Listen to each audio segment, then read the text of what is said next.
morning, gorgeous. How are you doing today? I hope you're having a fantastic day so far. Welcome to my channel. I'm Dr. Michelle Dav, and I'm so happy that you're here today as we talk about how to prepare for marriage as a single woman. This video was requested by one of you, so thank you, and I hope that it helps to answer your question. Being single is such an exciting time as you think about who you are and you analyze yourself and find ways to change and grow to be the woman that you know you're supposed to be. And it's beautiful because you get to imagine and envision this dream man that you've always wanted that's going to just sweep you away and make your life beautiful. However, it is important that you actually know what it's like to be a wife, that you're ready for that. You don't want to wait until you meet this amazing man to start working on these things. It's going to be too late by that time. You want to do it now. And this is one of those things where it can be difficult if you never had an example. Maybe you grew up in a single parent home and your mother was really bitter towards men and didn't have a good attitude towards dating and towards marriage. Or maybe you grew up in a foster care system where you never really got to experience womanhood in a way where there was joy and happiness in loving one another. Maybe you just don't have people in your life who are married or who are marriage minded. You want to make sure that you're planting yourself intentionally in a place where you're going to blossom and grow to be a wonderful wife. There's no point in going through all of this, changing who you are and becoming this amazing woman and having this grand wedding and having your family and friends and everyone just so happy for you just to get divorced. And it's not on you. I'm not saying it's all on you.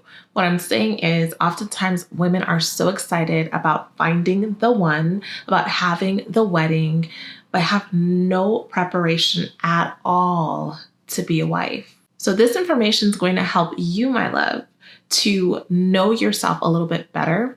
It's going to help you to also understand what your role is and what you're doing in this partnership. What is this marriage all about? Why should you even get married?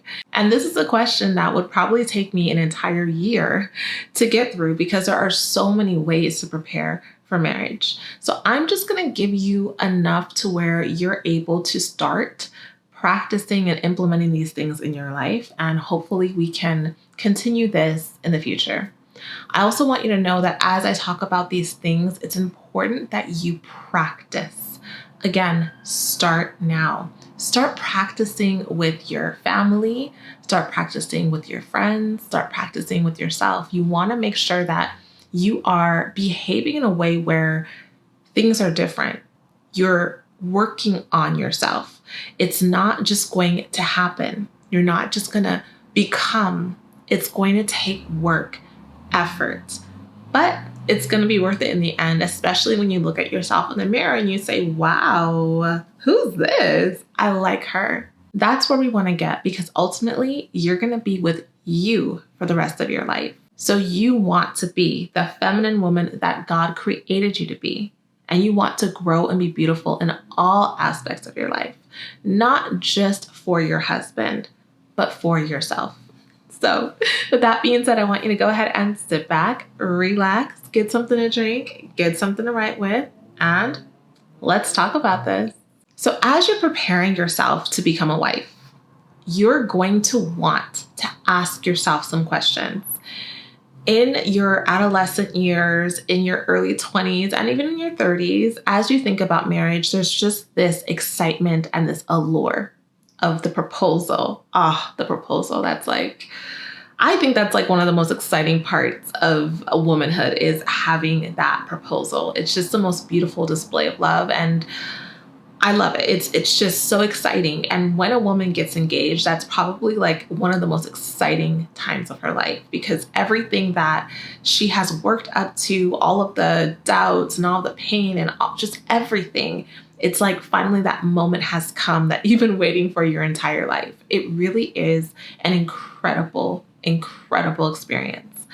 But from that point, from the engagement to the marriage, oftentimes it's just a hustle and bustle of like figuring out, okay, what's a wedding going to be like? And like all of the preparation is on the wedding and where you're going to live. And oftentimes there's no preparation in terms of what does this man expect of me? What do I expect of this man? And that's why I say this needs to come now in the dating stage, not when you get the ring. The first question I want you to ask yourself is, why do I want to get married? Why do I actually want to get married? Is it because people are pressuring me to get married? Is it because I just have this fantasy in my mind of what my life should look like? Why do you want to get married? That is important. It's important for you to evaluate that for yourself and be very honest with yourself. This will eliminate so many problems for you, and it'll also just help you to zone in on what maybe you need to learn more about or what needs to be fixed. You may have some fears, you may have some insecurities, you may have pressure that's been put upon you that you really don't align with. And so asking yourself why you want to get married is going to clear up a lot for you. You also want to ask yourself, what is this marriage going to bring you? What is it that you are looking for from this marriage? Because oftentimes what happens, especially with women, is that we have a lot of false perceptions and a lot of fantasies that have come through movies and books and shows and, just things that we have made up in our minds that are actually not reality. And if you go into this situation, even in dating, you will find yourself disappointed, and you may find yourself in a situation where no one is good enough. You can't even get yourself to a point of being in a serious relationship because you have false expectations. You don't know how to just say, okay, like this is okay. Right? You're taking advice from so many people that it's just utter confusion. It's important for you to know that he is not going to be perfect. Whoever you end up with, he is not going to be perfect, and to be ready for that. And to ask yourself, when I meet this man and he is not perfect and he irritates me and he frustrates me and he actually pisses me off, what am I going to do about that? And when those times come where he does irritate you, he does bring you to anger, what's your reaction going to be? What are you going to do? Knowing these things up front is going to help position your mind in a way where you understand what you're getting into. You understand what's expected of you, and you understand how you're most likely going to behave. Obviously, you're not going to know everything up front, but you want to at least go in with a sober mind, understanding that this is not a fairy tale and understanding that it's a practical relationship with another human being, and how you're going to navigate through that. With most of these things, in terms of this question of how to prepare to be a wife, you can prepare in so many ways, because really you're just preparing yourself for entering adulthood, entering a relationship with another person.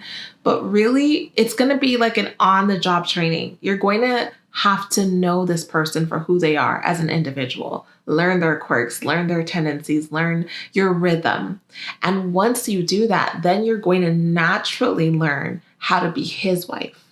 And so I want to make sure that that's clear. There is a way to prepare for marriage in general, but most of it will be individualized towards your husband. So you're going in with an open mind. You're going in with a loving heart, open arms, saying, I'm accepting and embracing you, and I'm going to learn you, and we're going to work together, and I'm going to figure out how to be the best wife to you. But in terms of preparing for marriage, the first thing that you can do is think about your mentality. Understand what your role is as a wife. Some people actually don't know what their role is as a wife. It's very different than just dating. It's different than just having a boyfriend. As a boyfriend, as someone who's courting you, you're dating, you're going out, you're having fun, you're learning this person. But being a wife is different than being a girlfriend. When you're in the role of a wife, you are serving. You are a support to your husband. You are anticipating your husband's needs. You are finding ways to make his life easier. You are finding ways to learn one another and bring about a family. You're finding ways to honor him. You're finding ways to please him. You're in a position of a servant. And I know that this may not be what people want to hear in this day and age, but this is how God designed marriage. If that thought irks you and makes you feel disgusted, then you're going to want to think about whether or not you want to be married. There is a reason why the divorce rate is so high. The mentality about marriage is unclear. It's very muddy. And we as humans need different things from one another. So understanding what your role is as a wife will help you not to be frustrated when certain things come up, because people who are not married and people who do not understand marriage can really warp your perception of it. And so let's say you and your husband are at a picnic. It's a nice day. You're having a great barbecue and you get there and you both sit down at the picnic table. They say the food's ready and you say, okay, honey, I'm gonna go get you a plate. And you get up and you go make his plate and you bring it to him before you get yours. You may have an auntie that goes, girl, you gonna let him just sit there while you get his plate? He can get his own plate. Right? And you're thinking to yourself, yeah, like, why am I getting his plate? He can get his own plate. I'm over here like cute in my dress and I need to be the one sitting here while he's serving me. But really, it could go either way. Like, he really could serve you. You could serve him. It doesn't matter. The idea is there is some serving involved. And it's not just all about me, but other people can be in your ears telling you crazy things. And these are the very things that ruin marriages. And these are also the things that make marriages blossom and bloom and make your husband look at you like you are the most beautiful, incredible woman in the world. And this happens all the time. I have seen it happen in my life over and over and over. People almost always notice and comment because being served is such a beautiful thing. And serving is a beautiful thing. You both are getting blessed by it. And it makes people stop and notice that something is unique here. So understanding your role, understanding what your husband needs, understanding how you can serve your husband is important. How you can be there for him when he can't be there for himself.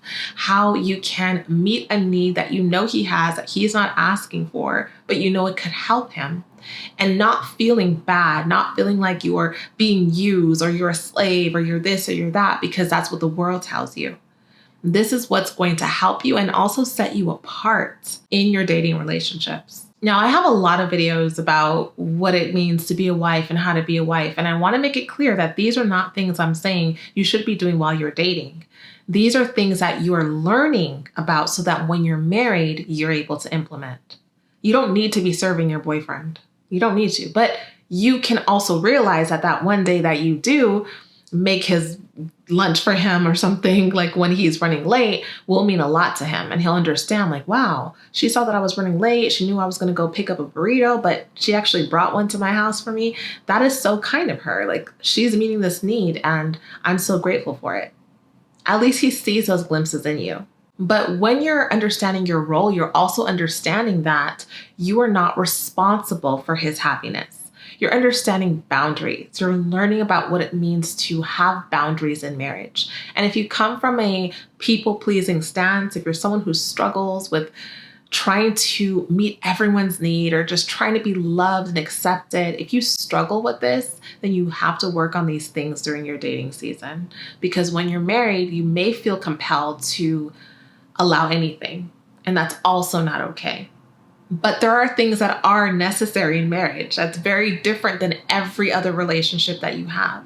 So again, learning what it means to be married, what it means to be a wife, what is your role, what isn't your role is important. The second thing that's important is for you to understand men. This is one of those things that most women do not take the time to do. And there's so much discord in relationships because there's just a lack of understanding of the different sexes. Men have different needs, different behaviors, different desires, different ways of communicating. They are different. And we oftentimes want them to be like us. So understanding what men like, what men do not like, what men need from you. This is important. And this is why I say you can practice with your friends or family. You can practice these things and see the reactions and see how to do it. Another area in terms of mentality when you're in this dating stage is to think about your words and your thoughts towards marriage.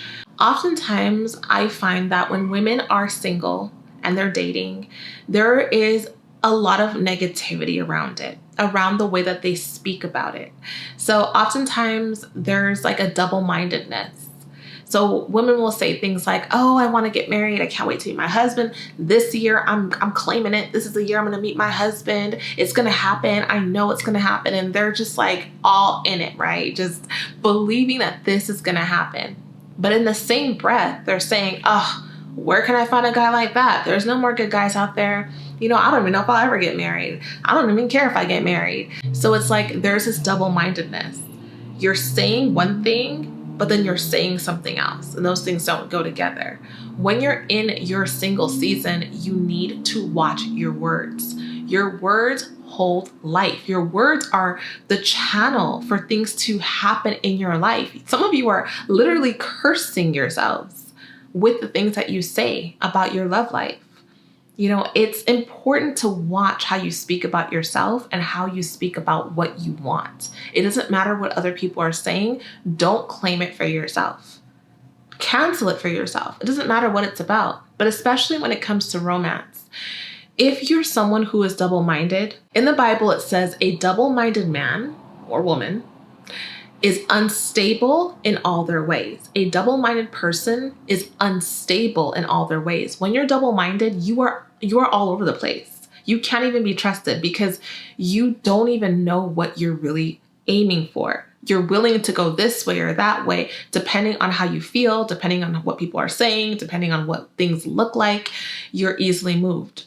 Be firm in your stance. If you're saying, oh yeah, this is the year I'm going to meet my husband, I'm going to get married and have a beautiful family, then it doesn't matter what other people are saying or what's going on around you. You keep it consistent and you're not allowing other people to speak negativity into your life. Another way that you can work on yourself during your single season to prepare for marriage is to build your confidence. When you're married, this man is going to see all of you, all of you. All of your behaviors, all of your insecurities, everything that you may be hiding, you will have exposure. Everything is going to be exposed. So if there are areas in your life, things about your past, things about your body, things about your mental health, issues that you have with your actual physical health, then you need to deal with it. You may need to see a therapist. You may need to see your doctors. You may need to start taking things more seriously. You need to be comfortable in your skin. If you're having issues in the way that you look, then start working on those things. Don't expect a man to try to get you to feel confident by complimenting the things that you dislike, because what's going to happen is eventually it's going to come out, and those things can ruin relationships. For example, I remember one time, I think I was in college and I was dating this guy. I liked him so much in that season of my life. And I remember like having this really nice long wig on and just feeling so beautiful. And I think I was like laying on the couch watching TV, and he went into the kitchen to get something. When he returned from the kitchen, I sat up and my wig fell off. And he just looked at me and I just looked at him. I didn't know what had happened. And he said, you know what? I'm just going to turn around and I'm going to walk back in. I looked down and there was my wig on the couch, and I was so embarrassed because I did not ever want him to see me without my wig. I was so embarrassed, not because it fell off, but because I did not want him to ever see me without my wig. So this is a perfect example of full exposure. If you're someone who's so insecure about not having this or that, your husband's going to see you in your full nakedness as a person. So you need to be comfortable in who you are and comfortable with him seeing who you are, whether it's your weight that's an issue, your skin, certain parts of your personality, if you have a mental health disorder, whatever it is, you need to understand that this is something that you're dealing with or something that is a part of you. If it can be rectified, if it can be fixed, then take care of it. If you can't, then be willing to share those things and understand how that can shift things for you. But take yourself seriously and know that the perfect person who is for you is out there. But you need to love yourself. You need to believe that you are worthy of everything good, despite your flaws, despite the things that you don't like about yourself. You need to still love yourself despite those things enough for another person to love you. And this is where most people actually get stuck, believe it or not. Their own lack of confidence is actually what ruins things for them in their single season. So work on that now. Every single thing that you are insecure about, take it to God. Ask God what He thinks about it. Ask God to help you overcome it. Ask God to give you answers in those areas and free you from the burdens of not loving who you are. Another area that is so important for you to work on as a single woman in your single season is your appearance. Now, I know this one is tough because we feel like we can look however we want. It's okay. It doesn't matter. People should just accept you. But when you're a feminine woman, it's important for you to put effort into your appearance. And if you're a woman who wants to date for marriage, you need to put effort into your appearance. And I know some of you will say, well, there's women out there who don't even look that good, who don't dress nice, and they still got husbands. They still put effort into their appearance. They may not need to look like they're walking on a red carpet, but they still put effort into their appearance. It's important for men, especially if you're at an age where you feel like you're a little bit older and it's harder for you to attract the kind of man you want to attract, or maybe you just feel like you just never really learned how to be a woman and how to put effort into your appearance, then start now. Start watching the way you dress. Start learning about how to dress for your body type, for your essence. Start learning about makeup. Start learning about getting your nails done and getting your hair done. Take time to be physically beautiful. God values beauty. He made you beautiful, but you can ruin that on your own, or you can enhance that on your own. It's up to you. But men are going to first notice you by the way you look. That's what they're going to be attracted to. You won't even get through the door if you are not physically attractive.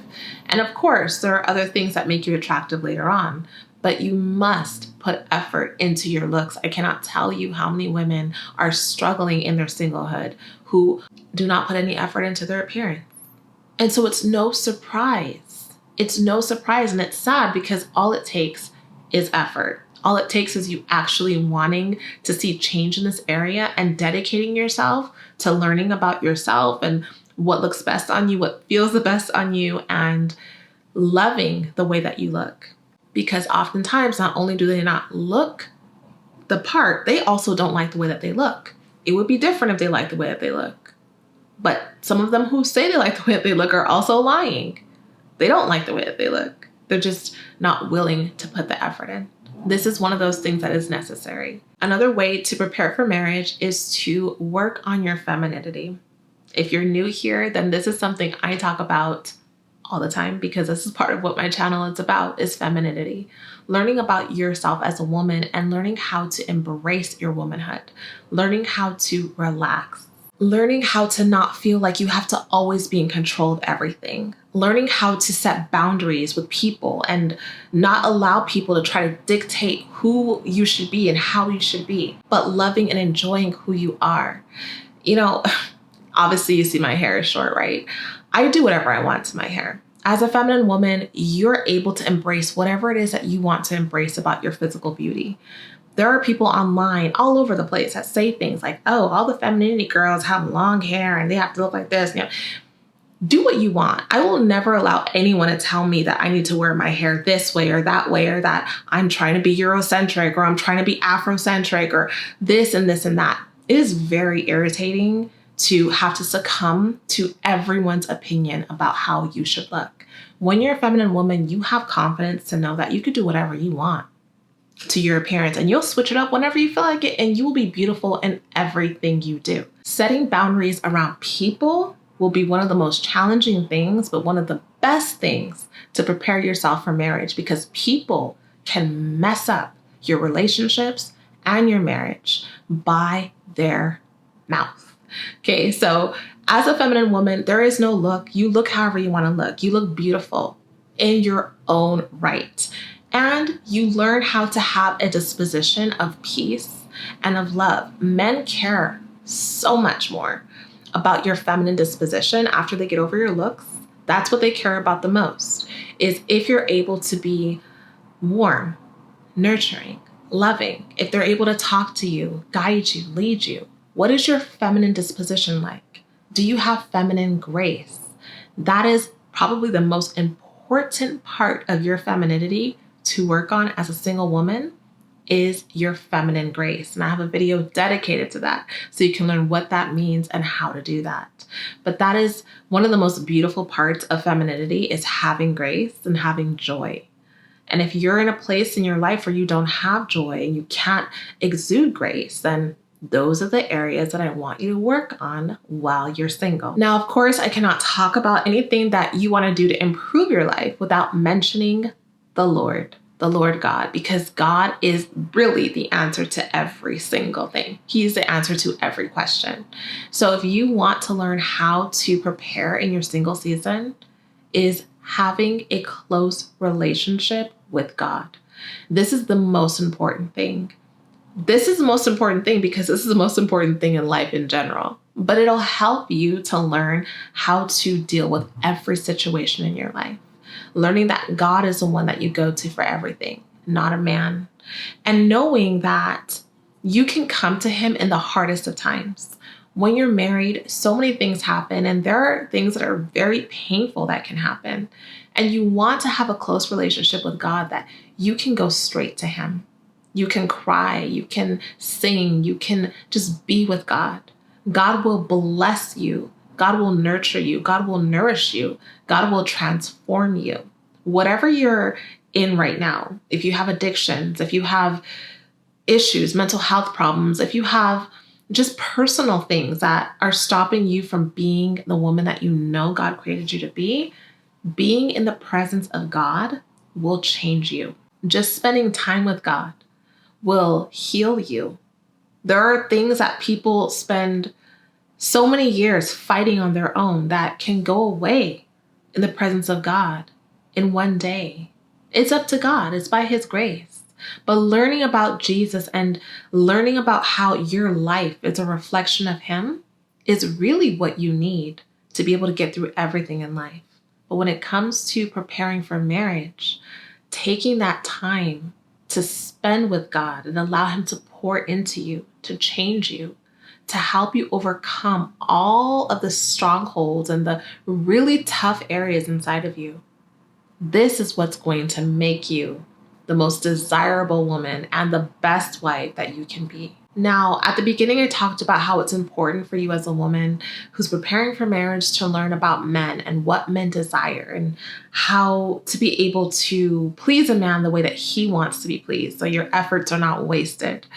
I'll just tell you now that one of the areas that men absolutely need you to understand about them is their need for respect.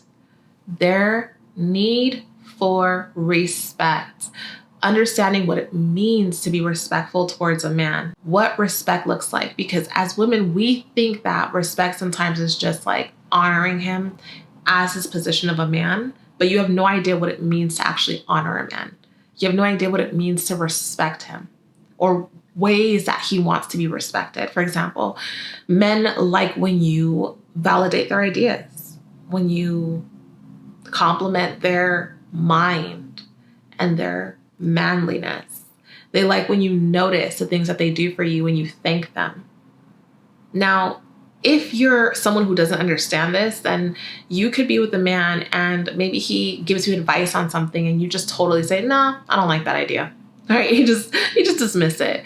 And you don't realize that that caused such a deep wound in him that he's probably never going to give you another idea again. Or he just may think that he's not the man for you. So understanding that, oh, when he said that maybe I should, go and test out the cars and not just buy it online, I should have said, you know what? Thank you for that. Thank you for that. I think I'm going to go ahead and test drive those cars, right? That will help him to just increase his love for you because he's seeing you as a respectful woman who values his ideas. and who trusts his judgment. So that will really help you in the dating world, is learning how to respect a man. There are so many ways to respect a man, and there are so many ways that women disrespect men that truly do cause deep wounds, and we don't even know we're doing it. So I would suggest really tapping into this one. And there's a really good book called Love and Respect that you can pick up that will guide you on ways that men want to be respected. I think I've done a video on it, but if I haven't, I'll look at my catalog. If I haven't, I will do a video on how to respect your husband, because this is probably the one thing that really changes the game when it comes to your relationships. When you're preparing yourself for marriage, you also want to think about things that are practical. Questions that you probably should have an answer to. And doesn't mean that they can't change, but at least you know what your position is. For example, things like, do you want children? What happens if you never have children? Are you okay with that? Are you willing to be a stepmother? Are you willing to take in foster children? Are you willing to adopt a child? These are questions that you should think about and not wait until you're in a serious relationship or you're engaged or married to have a conversation about. Now, most of the time, men may bring things like this up, but many men will not.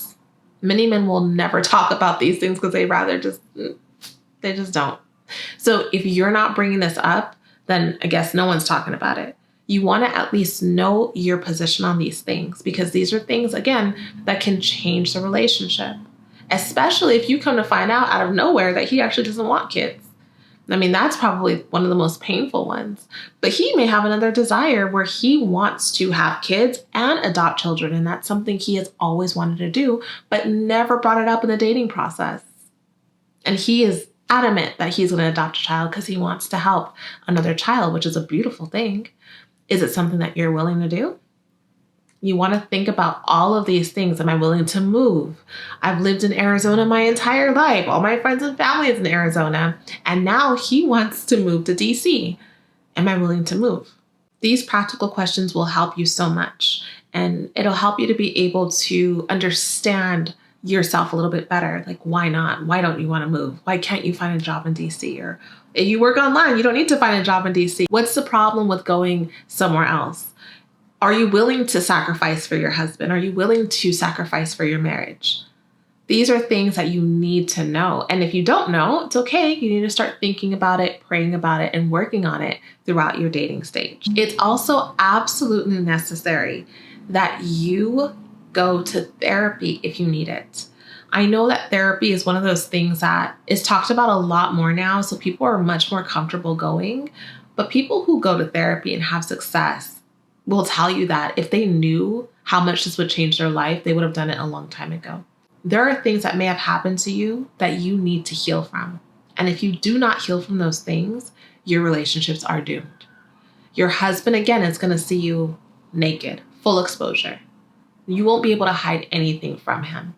All the things that you've been running away from are going to come out. So it's important that if you're not comfortable talking about this with a friend or someone who can actually help you, that you pay for someone, a professional who's non-judgmental, who does it all day, every day, knows the outcomes, and wants to help you, can help you with. There may be things in your heart that are hurting you.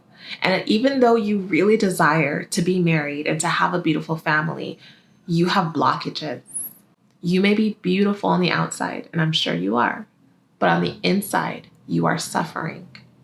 You want a pure heart. You want a beautiful heart for yourself and for your husband. There's a proverb that says, as the water reflects the face, so the heart reflects the person. Proverbs 27:19. Your heart reflects you. What is in your heart? How is that showing up in your life? You want to take care of those things with a loving person who can help to heal you. This is going to happen with God. Ultimately, God is the one who heals you. But when you come to him, humbly asking him with surety, knowing that he will help you, he will lead you, he will direct your path and bring you to the person that can help to restore you. There are last couple things I just want to add that will help you. I'm not going to go deep into all of them, but I want to mention them at least. In your single season, as you prepare for marriage, it's important for you to work on your health. Okay, taking time to exercise, to eat clean. This is important because not only will it affect your physical appearance, but you want to be able to have a nice life. You want to live with your husband without health complications and being in the hospital and not being able to live fully. And if you want to have children, your health is important. You need to learn what you need to be doing with your body or not doing with your body so that when that time comes, it won't be a big stress to you. Because things like this can impact marriages in a negative way, especially if they're things that you could have taken care of or certain addictions that you have. Maybe you're addicted to caffeine or addicted to drugs or certain things. These things can impact decisions that you and your husband want to make in the future. So taking care of your health now, instead of hiding things, taking care of them, facing them, and with the help of God, overcoming them. This is what's going to make your marriage beautiful. I also invite you to work on your communication. Communication is a one thing that can just stir up drama in your marriage. I have a video that talks about communication that I want you to watch if you're someone who is brand new to my channel and you haven't really learned about how to communicate with a man. Learn how to communicate with a man. And also take a look at your financial, your financial performance, your financial tendencies, your financial behavior. There you go. Look at your financial behavior. This is one of the areas that I need to work on. That's why I don't want to talk about it. This is an area that actually is so important in marriages though, because you're merging with another person and you may have different spending habits, different ways of looking at money, different ways of understanding money. And money just might be one of those things that you stay far away from, like I did. I just never wanted to think about money, talk about money. I just wanted money to come in and I'll make it go out, and that is very damaging when you're married. You need to be able to learn how to manage your finances, learn how to spend appropriately for yourself and your family, learn how to save, and also learn how to give. Learn how to give to the poor. This is one area that is the most important part of your finances outside of just getting out of debt is giving to the poor. Learning how to not just keep everything for yourself, but to bless those who can do nothing for you. Bless those who need it. Bless them with your finances. This is important. And honestly, this is one of those things that when you do it, you will see God move in your life because God cares about the poor, about the sick, about the homeless, about the foster children, about the widows. He cares about the people that other people seem to just dismiss in life. I just got a book that is really good when it comes to like money and thinking about money, and it's called The Psychology of Money. And I believe that this book will help those of you who actually don't want to hear about this, who just would rather not talk about money. It's a beautiful book and I think it'll bless you. So you can also read this and add it to your collection. Okay, bye. Love you. Bye-bye.